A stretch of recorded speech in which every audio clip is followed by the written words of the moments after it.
Hello, where you are watching from, we're starting right now. Thank you for your patience. Today was not the right time. We have people watching us from Houston, yay, USA and Greece connected. So I'm streaming from Greece, and today's topic will not be liked by many people because I am going to be hard today because this topic is very close to my heart. For years and years, I was watching people to just condemn, just criticize those people that are not living with right values and not providing any solution. And this makes me so upset. This makes me so upset. I want to teach you today how to actually transform lives. And if you want to make a change, you need to understand that it's not enough to just to uproot the old values. For instance, we will have as an example today the question of tithes and offering as an example, yeah. And I will take this question because there are many speakers that have made a lot of content about the tithe and offering in Africa, as they are covering it as an issue, a huge issue, and it is. And it affects people who are poor because they are given their last money. They are not able to accumulate this money to help improve their lives. And that's why, of course, many speakers are talking about this. But the problem is that this problem doesn't go anywhere. It doesn't change. Nothing changes. And I know how it can be changed. And we are going to talk about this.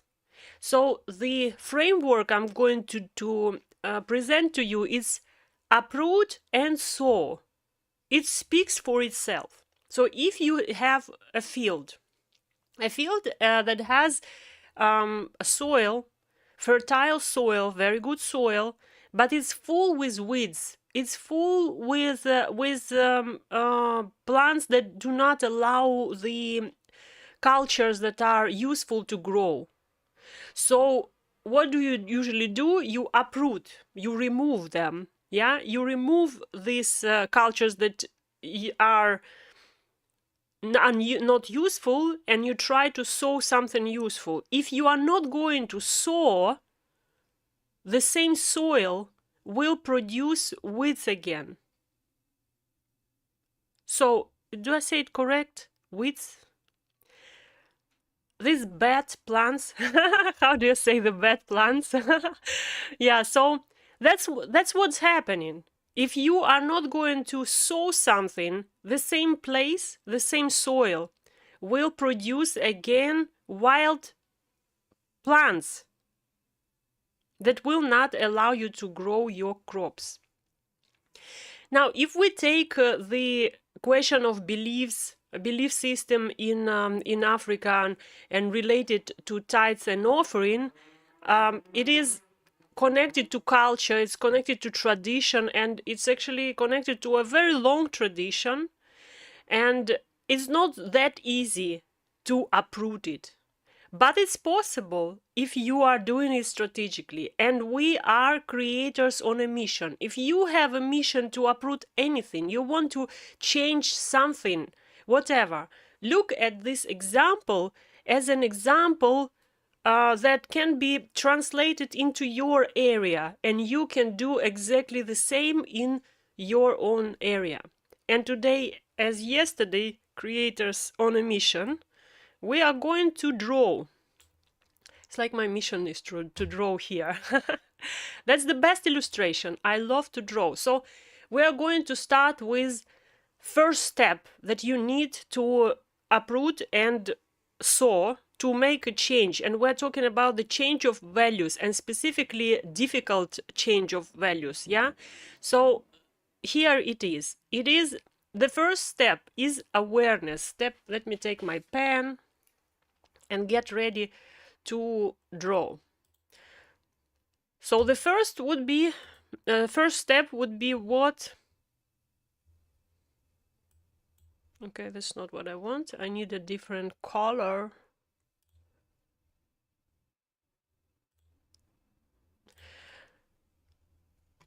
The first step would be awareness, creating an awareness, or not even like creating, but having an awareness.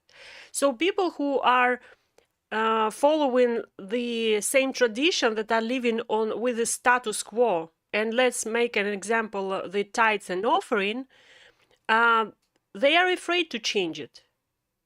It's not only about tithe and offering. There are a lot of external forces that are not allowing for people to change their status quo. And for you to make this change, you need to understand what stops people.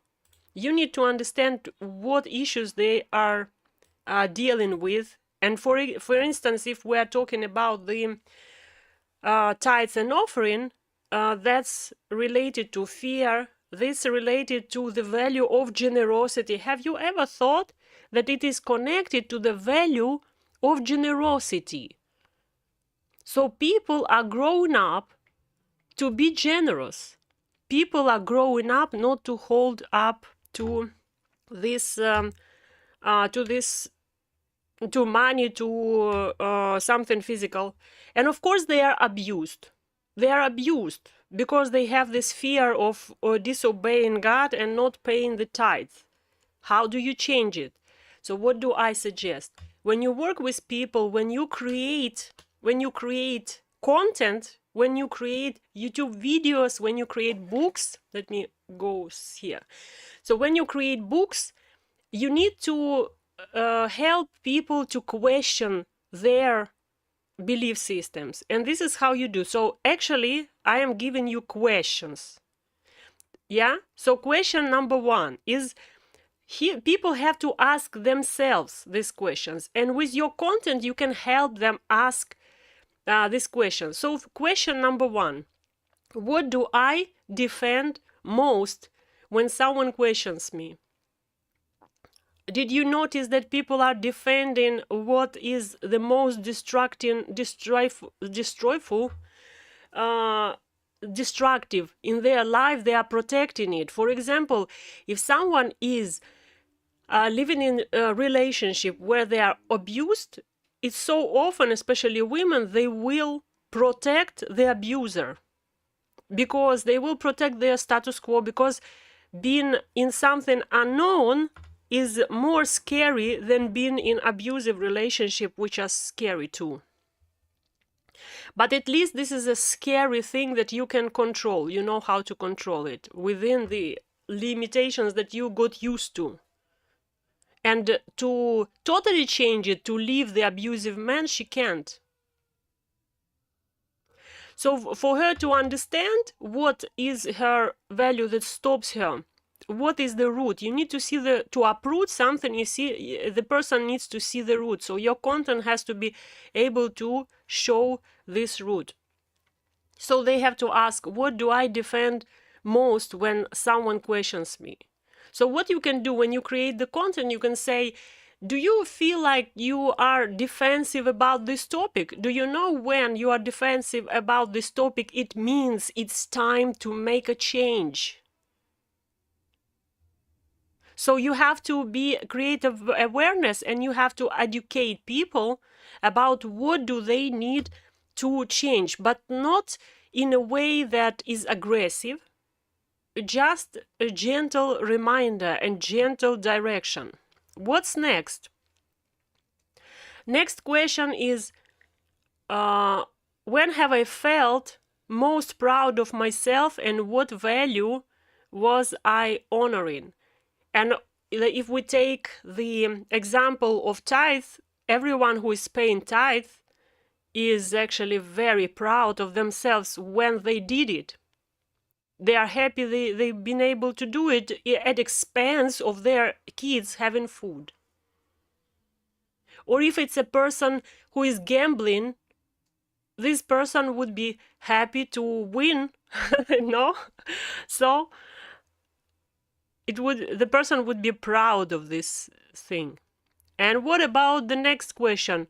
When have I felt guilty or conflicted, and what value was being violated? So the person says, that's not up to you to decide, for example, if I'm doing this or not. You know what? I just remembered that we have such a conflict even with my husband. I go and feed cats outside. And I do it every day. For instance, today, after this show, I'm going to go and feed cats. And of course, I use money for this. And this creates a conflict. So maybe I might think about here what guides me and how do I solve it.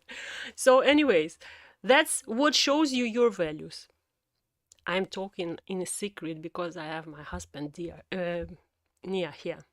So, and the other question is what patterns in my life? Let me just find a nice color. This one. What patterns in my life keep repeating, and what belief might be behind them? So you need to show these things to people in your content for them to start questioning. They need to start questioning. You create awareness in the area of your influence. Yeah? And what is the goal of all these questions? So the goal of all these questions is to understand what needs to change and why.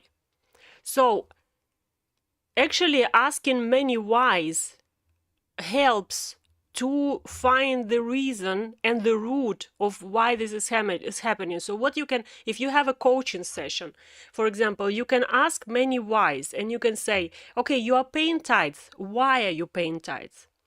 And the person will answer. And when the person answers, listen to the answer, try to understand, and then try to understand with this person again why.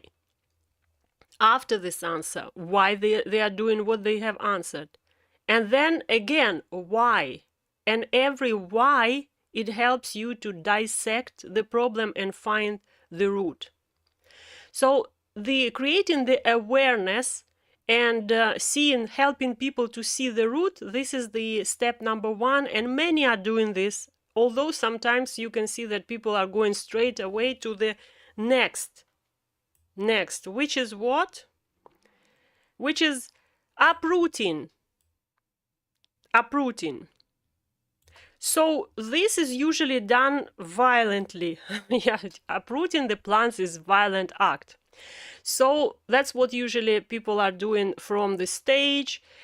People are doing in live streams. And you know what? And I know that, like, my mentor is doing this, but my mentor is writing books as a result of, after uprooting, he is sowing something. Do you write books? When you are uprooting, do you create solutions? Do you have courses? Do you have steps for people to solve their problem, or you are just going out and saying what's wrong? This is wrong. The sky is falling. This is wrong. The sky is falling. Help. But you don't have solution. You just know that you are yourself on the stage of the uprooting. You didn't move farther, and you want other people to move farther. So still, this stage is important. So let us talk about what actually is important there in this stage. Yeah, we will understand this through questions. Here are the questions. So what questions will help? It will help. The first question: where did this belief come from? Parents, for example, school, church, culture, or fear. All this, you can see that all this is external. It's not internal motivation. It's external motivation. And we need to find this external motivation. We need to understand what drives this situation. Then another question is, what has this value given me, and what has it cost me? So this value gives something. So for example, if person is paying tithe, this person is valuing the tradition that was instilled by parents, and parents taught that you have to pay tithes, otherwise God will not bless you, or even more, God maybe will curse you. And this is what drives, the fear drives, the tradition drives, the culture drives, and this value costs this person something, living in anxiety. So how many of you agree with me that people who are fearing of the curse of God will live in anxiety and will do everything possible not to live in this anxiety, and of course will be taken advantage of by people who are not having good values. So it can be a good motivation to be generous, to help, but is going to be costing a person. And then another question, what I'm afraid would happen if I stopped believing in this? Well, what happens with people who stop for some reason they don't have money to pay tithes? I'm talking about the culture where they are brainwashed that they have to pay tithes. What happens? They think that everything crumbles in their life because they didn't pay tithes. Not because they don't have financial education, not because they didn't work well at their work and they were not excellent at their job and they were fired, but because they didn't pay tithes. So this wrong belief, this value that is based on external motivation makes them come to conclusions that are totally wrong. And what you are trying to do usually in the content, you are trying to say, you shouldn't be worried about this. That's not because of the that's not because you didn't pay tithes. It's because you didn't work well or something like this. Of course, person is going to be protective and defensive.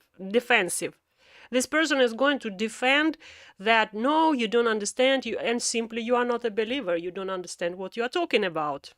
So what happens here in this area? The mind of the person is going to be even more closed than before. So what you are doing when you are uprooting violently without providing solution is that you are not giving an opportunity for the person to question and release. You're not given this opportunity. And the last question that from this series is, if I release this value, who would I be? What will happen if I release this value? So people usually would say something bad about themselves. If I will stop pursuing this following this tradition, I will be a bad person. I will be what? What happens? So all this, it happens, understand their fears, and also happens understand sometimes that nothing will happen, you know? So it's two sides sword. Next one. Let's go to the next one. Or do you want me to read?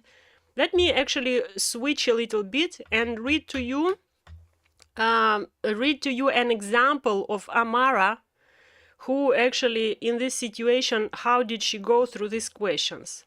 And I'm going to read it from my tablet, not going to show you, so you just will watch me. And I want you not to only watch me, but I want you to actively comment. And also what I want you to do, I want you to invite people who must hear this, influencers, creators on a mission that do not know this. I told you that I would be hard is because this is very deep in my heart, is for many years, and I was waiting for take it out and to talk to people about that. You don't have to scream on each street that people are not doing the right thing. You just need to show the right thing. So call them if they need to listen to it, or call them to just see this part. There will be some clips later, so you can share the clips. And I want you to comment, and I want you to like, and I want you to be active in the chat, because this will help to spread the word. As many people are chatting, as more as more important the message is considered by the algorithm. Let's go to the example of Amara. Amara answers the questions. I was taught, let me actually show you the questions. This is from the step number 1. Here they are. Awareness and seeing the root. I was taught from childhood that giving 10% of my income to the church shows my faith and ensures God's blessing. I feel guilty whenever I skip a tithe, like I'm robbing God. But sometimes I can't pay my bills after giving.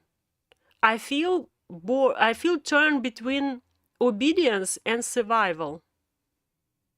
My parents said God cursed those who didn't tithe. That fear still lives in me.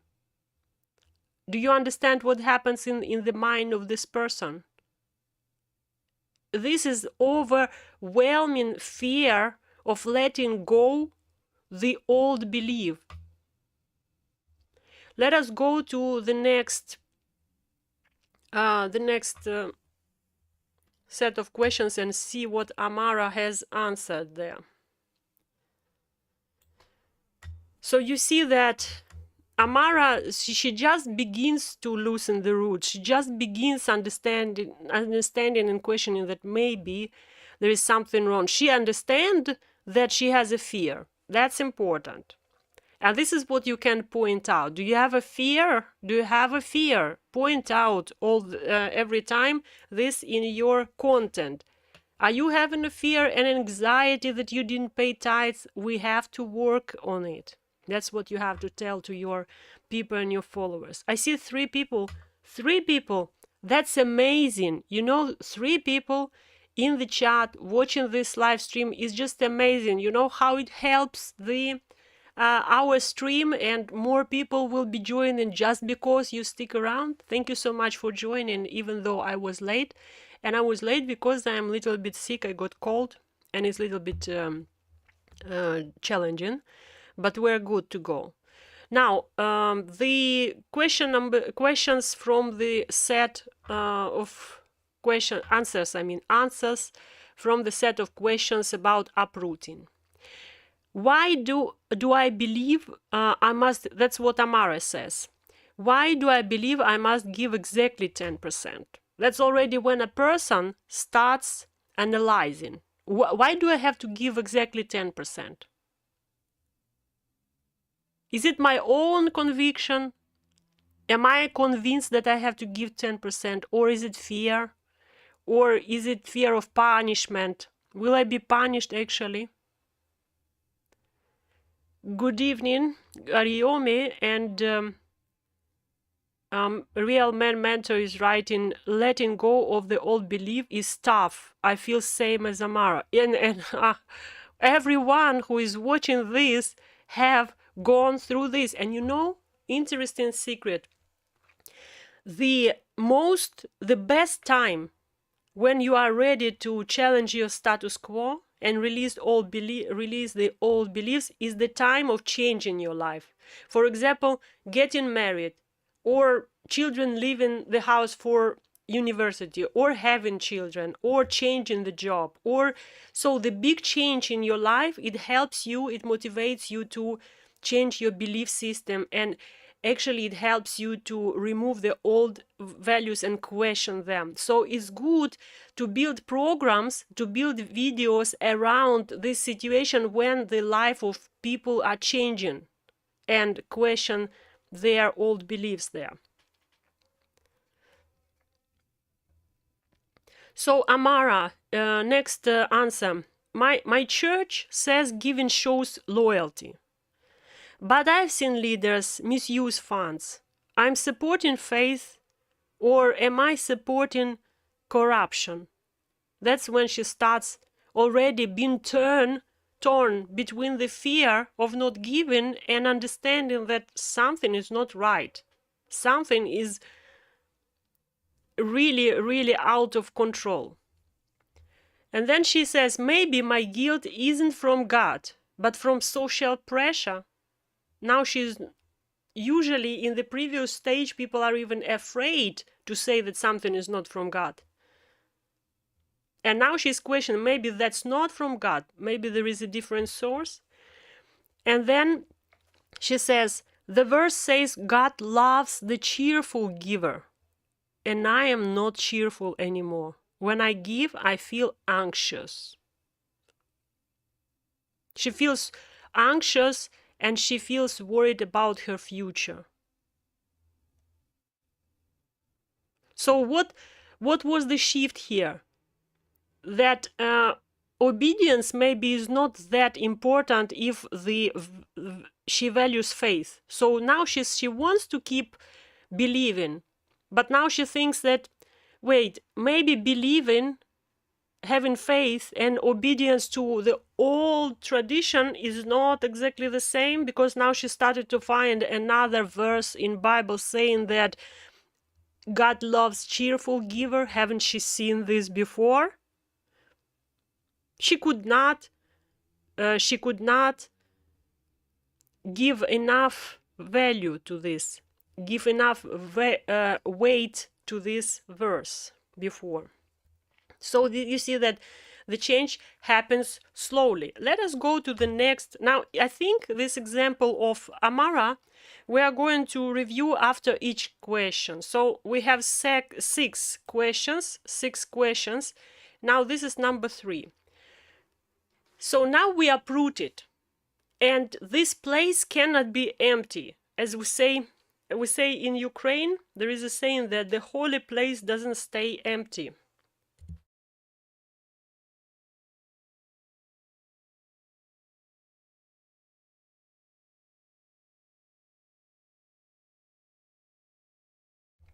Or let us create our own saying that the fertile ground is not going to remain without plants. Something will grow there. And the question is, what will grow? Either you will sow something, or the person will fall back in the old beliefs. It's just like with addicted people. If they stop alcohol or stop smoking, there should be a substitute. If there is no substitute, they will fall back. There should be a system. So before they were on alcohol drinking system or smoking system, and now there should be another system that changes everything for them. I used to be a smoker, and I stopped smoking because I replaced smoking with another thing. And the reason that I couldn't stop smoking, I was trying to quit smoking for 1 year. Altogether 2 year smoker, and I tried to stop smoking for a year without success. Every day feeling guilty that I'm lighting this cigarette.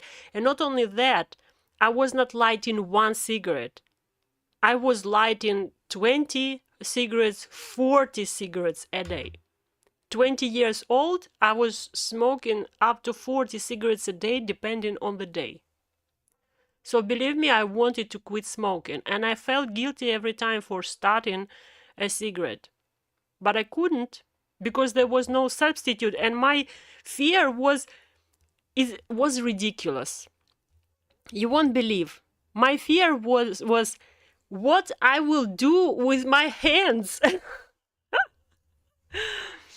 I was thinking, okay, if I stop smoking, what I will do with my hands? So I tried to find, there are some games for hands, to make them busy. So I tried this. It didn't work. Actually, in Greece, many people have these things. They are called koboloi. Koboloi is beads, like large beads that you turn in between your fingers, and they are connected with one rope. And I even tried that. In Greece, everyone has this, and they still smoke. So it was not good enough substitute. So this didn't help. And of course, I didn't know what to do when I was extremely anxious, and cigarettes were helping me. Or this is how I thought. When I found the substitute, which was actually, I started going to church, and started reading the Bible, and it became interesting to me. I started to understand.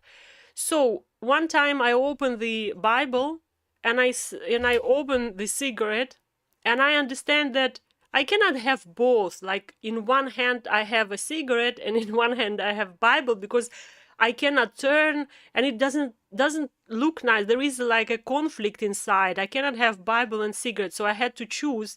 And the Bible that time for me was so fascinating, because I started to understand it, and it was interesting for me to read, that I forgot cigarettes, and then I learned to pray and solve my anxiety in this way, so I didn't need cigarettes anymore. And that's why I didn't come back to cigarettes anymore, because I had a substitute. So people need a substitute. And substitute is sowing. So let me go and reveal the set of the questions related to sowing. It's choosing new values. Choosing new values. This person has to willingly choose new values. First question that people should ask is, what kind of person do I want to become 5 years from now? So they need to start to look into the future and start creating a new identity. That's not creating a new identity yet, but it's already a beginning. We will see how Amara did it, so that it's clearer for you. If no one judged me, what would I value most? So now, if before the person thought that giving tithes is the most important thing, then the person realizes that if no one judged, including God, maybe she wouldn't give tithes to church. Maybe she would give to poor people. Maybe she would give differently. So she would have a value of generosity, but she would use her money differently to align with this value of generosity.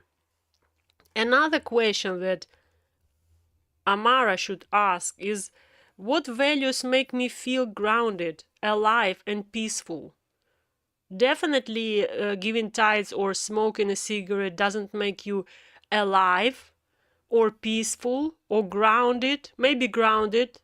To be honest, that's what grounded me in the past. So that's why I was smoking. But it definitely didn't make me alive, because I was coughing my lungs out. It doesn't sound nice, but this didn't sound nice even when I was coughing non-stop. 20 years old, I was coughing like a grandpa. And then another question is, which old values feel forced or outdated? Wow, this is like every young person, every teenager thinks about values that feel forced or outdated, and they don't have courage to admit it, that they are forced. Someone forced you to call every person with authority Papa or something like this. I have grown up in Ukraine. In Ukraine, we have a church, Orthodox church, which was not allowed to go in the time of Soviet Union. Soviet Union broke up in 1991, so we could start going into churches. But what I didn't like in the churches, and what I felt like was forced on me, is that kissing the icons. And that's maybe I have questioned this. And because I didn't grow up in this oh, sorry, I actually realized that I'm not sharing with your questions, and no one told me about this. I blame it on you. You didn't tell me. You have to tell me. If I don't manage to, to show you what I'm actually drawing, you have to tell me about that. So what I was saying, the old values feel forced. When they feel forced, it means it's time to change them, and this is not happening in the first stage of evaluation, understanding, and awareness. It happens in the time of the sowing, when you are ready to admit that there are some values forced on you. It's such a pity that you haven't seen when I was drawing above these questions. But let me read what Amara's answers are. Maybe the true value behind tithing is generosity, caring for others, and honoring God with what I have. I still want to give, but in a way that aligns with wisdom and transparency. I can support my church, but also help a struggling neighbor or a student, or give for a cause that I believe in. My new value, responsible generosity, giving from love and purpose, not fear or manipulation. This is the transformation that you need to pursue in your content. When you are creating content for YouTube channel, for social media, your products, you need to have in mind what is the transformation from point A to point B, from giving out of fear and manipulation to giving from love and purpose as a responsible and generous person. I think it's a great shift. So it's not obligatory giving. I must give not to be cursed, but I give because I want to give, and what I want to give, and where I want to give. And this makes you happy, free. That's different giving. And this is what you need to teach the people if you want to touch this topic of tithing and change this tithing. And let us go to the next step. Are you ready to go for the next step? Next step. I forgot to show you the goals, but let us go through the goals later. Now, next step is cultivation. You have sown, but you have to cultivate. You have to help this person to cultivate, which includes aligning actions with values. Now we need to build habits. We need to align the actions with those habits. Here are the questions that we need to ask ourselves, or people with whom we are working, or those viewers that are watching. And I would say that you can work for yourself on your values also. This is actually a coaching framework. This is a framework that helps a coach to lead the client into a transformation. But you don't have to have a coaching session for this. You can create content for this. You can have a coaching session. You can have groups, coaching groups. You can have a conversation with a friend just like that. And I had a question from my student, how to talk to convince people. This is how you talk. You have to have a framework. How like the structure, how are you going to discuss if you want to help a person? You need to have a structure, and you need to know why, what is the goal of each discussion. And we're talking about cultivation right now. The questions are, what small daily action could express each value, new value? What should I do? Yeah. Next question is, what would my week look like if this value guided my life, my time? And then another question is, who already lives by this value, and what can I learn from them?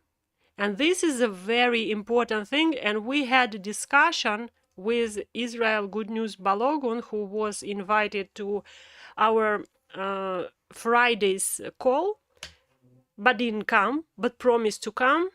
So we had a conversation about no examples in his society. There are no examples of people who are succeeding in new values.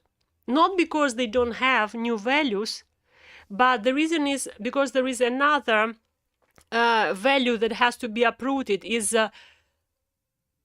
hiding, not telling about your achievements, not to look proud. So what people do when they stop tithing obligatory, they start investing in different ventures, they start investing in their education, they start giving to be a joyful giver, they start giving to the causes that matter for them, they become happy, their finances improve, and then they don't tell anyone because they don't want to show themselves too proud. Like, I don't want to show that I have solved this issue because people will not understand, or they will be jealous of this or something like this. And there is a problem, because if you don't want to tell about these things, then it's not going to change in your society. So in your content, you have to be proud about your changes. You have to say about your changes that you have achieved by changing this value. You have to tell about this. Because imagine, even in this church, there will be 10 people on the stage giving a testimony and saying that how tithing helped them to find job, which is not connected. This is just their belief or wishful thinking, but they are connecting it on the stage, and they become the example for other people, reinforcing and cultivating the wrong belief. So for us to uproot this wrong belief, we need to cultivate with new examples to uproot this old belief. There should be new examples. You have to be an example, and more examples there should be. I have a mission of creating creators on a mission. And that's why I bring every Friday someone to talk. How did they become creator on a mission, so that they can share and they can become an example for you as well. So that you can substitute the old belief that influencer is the one who just have a car and becomes insanely rich, to influencer is a person who changes lives on national and even global scale. What Amara said.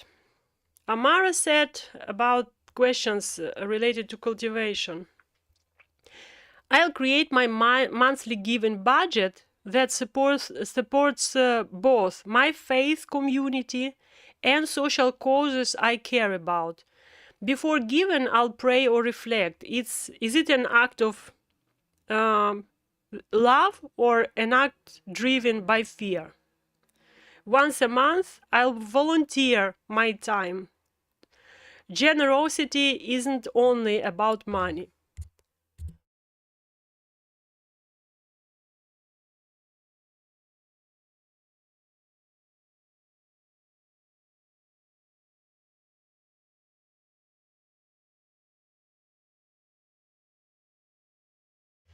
Then she says, I'll keep a gratitude and giving journal to track what I give and how it impacts others, so that she has joy. I think she's right. What do you think? Write in comments. What do you think Amara have decided? Is it going to help her to align her actions with values? And don't say just yes or no. Tell me your story. How in your life definitely you cultivated some good values. How did you reinforce them? How did you align these actions with values? I'm interested to know your story and to read it in live if you will be able to write. Let us go to other questions, because we need to round up soon.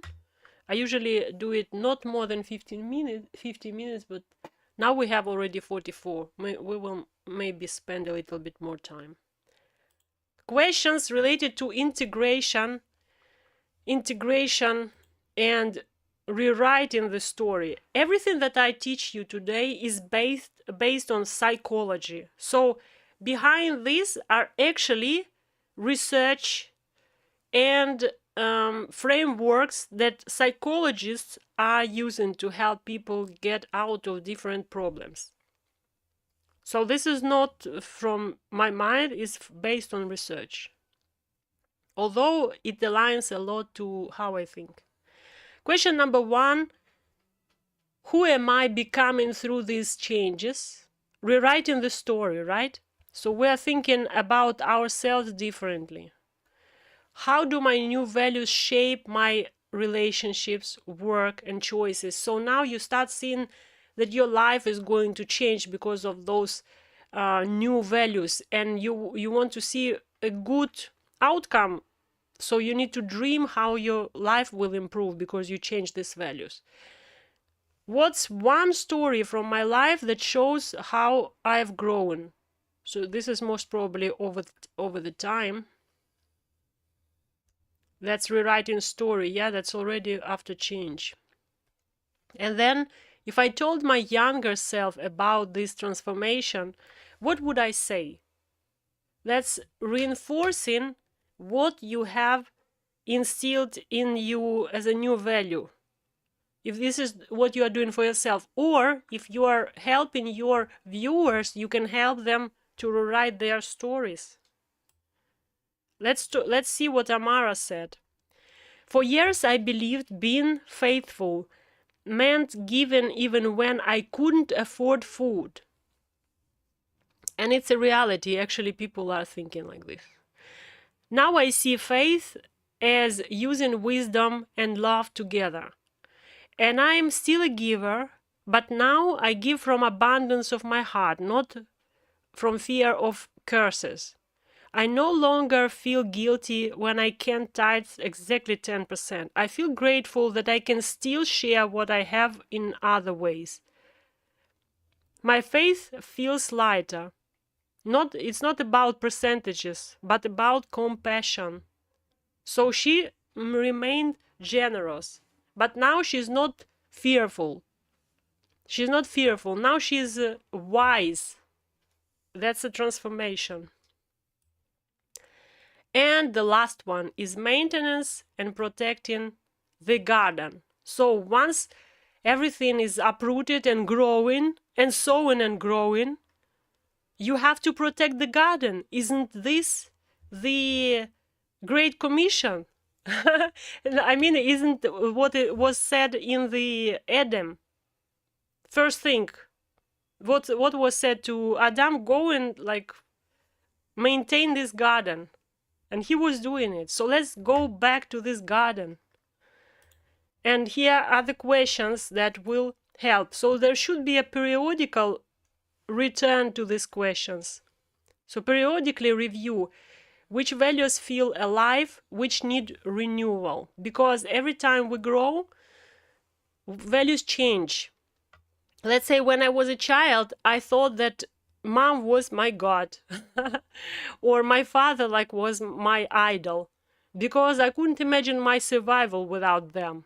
And then when I became a teenager, I thought that freedom is more important than now my parents. So now my value became different, not having a security from my parents, but having freedom, although it is connected to insecurity.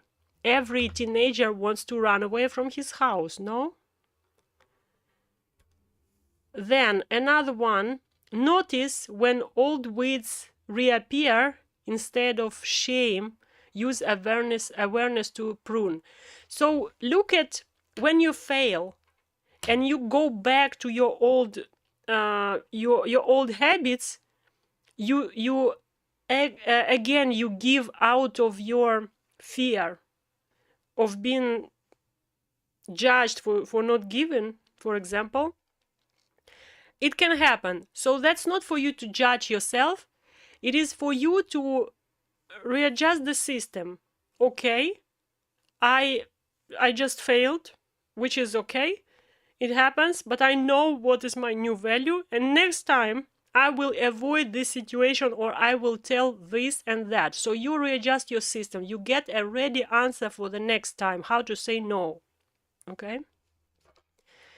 And the last question, which is like the biggest, the longest sentence from all questions. Surround yourself. It's not a question. Actually, everything is not a question here. It's I forgot. It's already advice. Surround yourself with environments and people that nurture your chosen values. Social reinforcement. What did Amara said something about this? Let me see what Amara said. I see there are some notes, some chat comments. I'll read them just in a minute. So Amara said, every few months I'll revisit my giving plan to ensure it still reflects my heart and reality. So there should be checkpoint. If old guilt returns, I remind myself, love, not fear, is the root of my giving.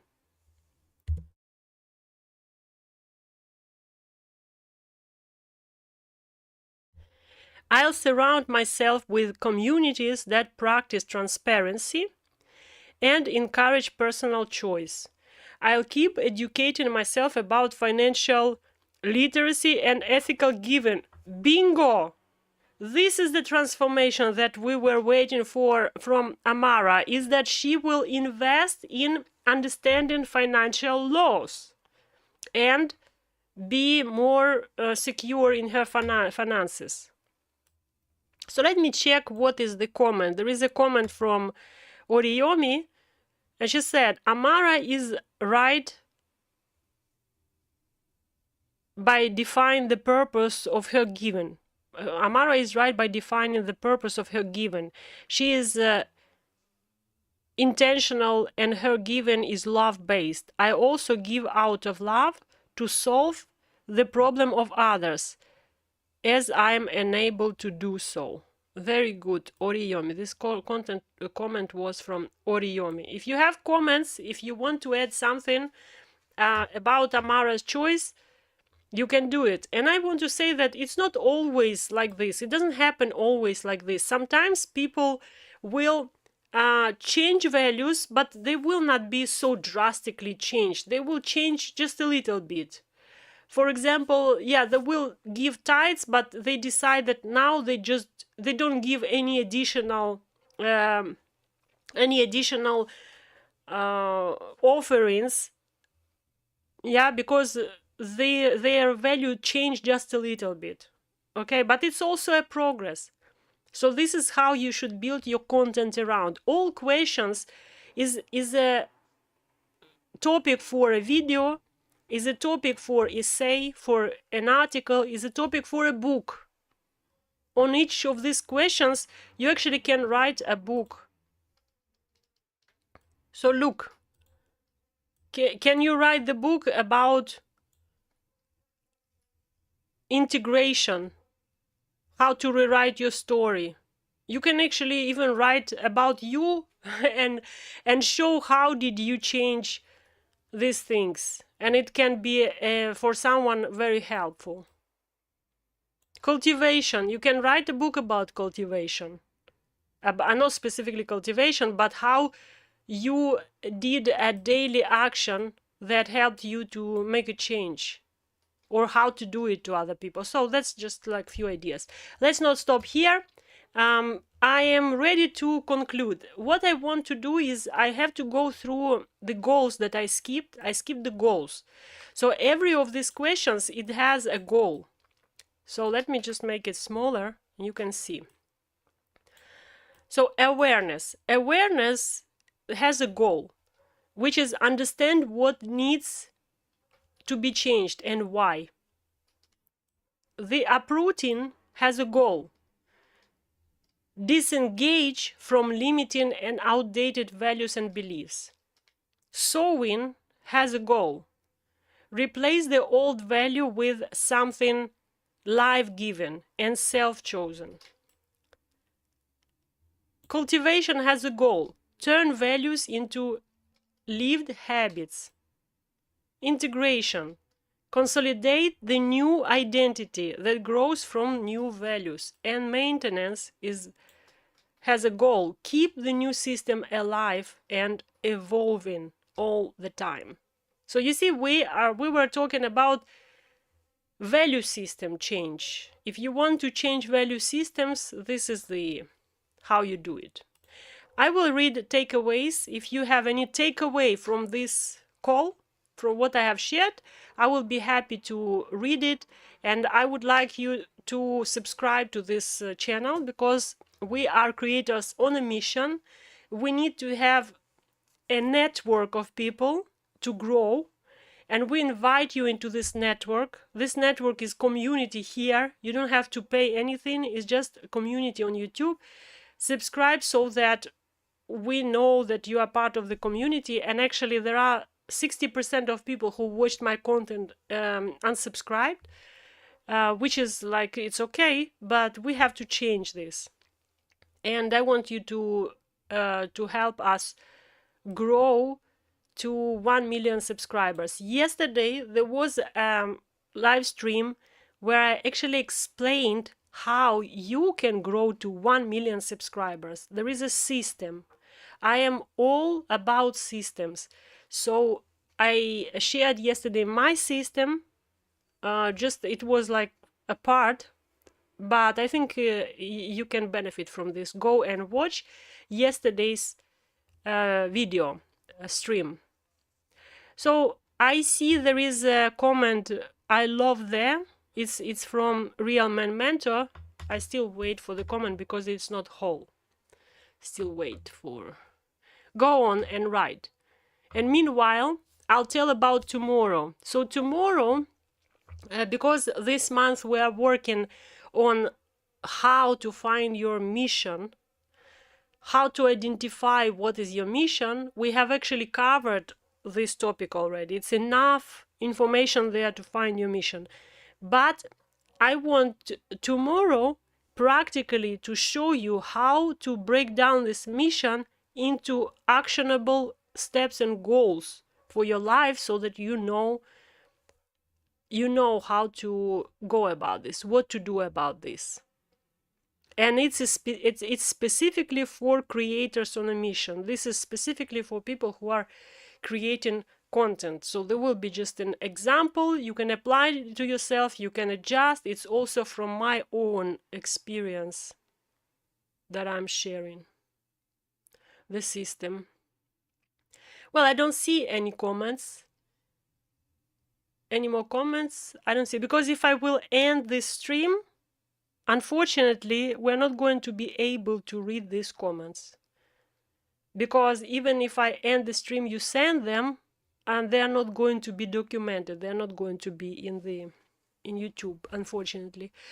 So after the stream, you have to write not into live chat. This is live chat, but you have to write in just a comment under the video. Okay, Real Man Mentor, which is Matthias Lukaku. Click on his handle to see his channel. He is creating a great content.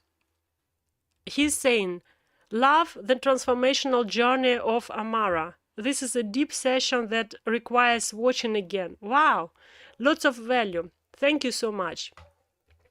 And then Oriomi is writing, the old belief still plays back, but the new knowledge from DSA teachings have debunked it. Yes. So you see, someone influenced you, and now you have to influence also and debunk. But also he didn't only debunk, he also have sown, because he has a lot of books and teachings where he have sown, and your responsibility, of course, is to reinforce, maintain. And as a coach, if you are a coach, that's the program that you can create. You can create a program that will help people to change values and reinforce, maintain, and keep living with new values. So thank you very much. It was a great session. Thank you for support for people. We are the champions. Thank you for joining. It was a great session. Bye bye.